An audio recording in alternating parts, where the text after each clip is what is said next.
चिंयागी फजबना कौरगले खोइबु खुलाम तोहिना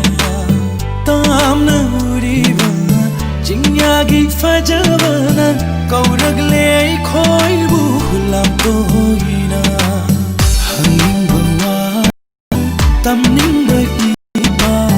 tamla singasi thamoy penaba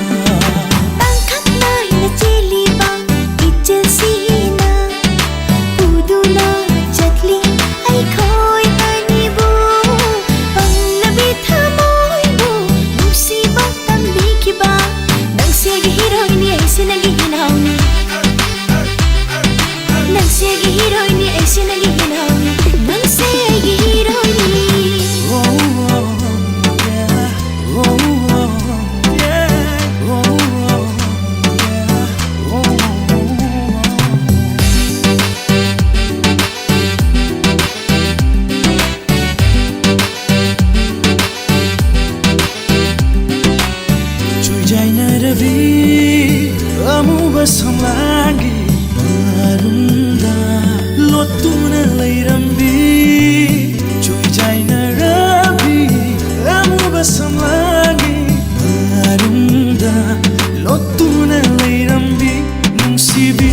maitho imitse pena yengjare ngasidi imitse pena yengjare maithongi nungsiba चिंबागी फजबना इराकनरे ऐदी नुशिगी इपाक्षिदा मपुगी लैकोलदा निंगतमना साचबी लैचोलबी अंगी ऐदी मपुगी लैकोलसिदा निंगतमना साचबी नि लैहिना चोलबी लैरांगी ऐदी जिलहबलाव नंबखोय मो Panglapit hamoyda Ugning na kuha Mafamda chatuna Nungsibi nang Hongoy toydun Sanaru singasi Ining tamna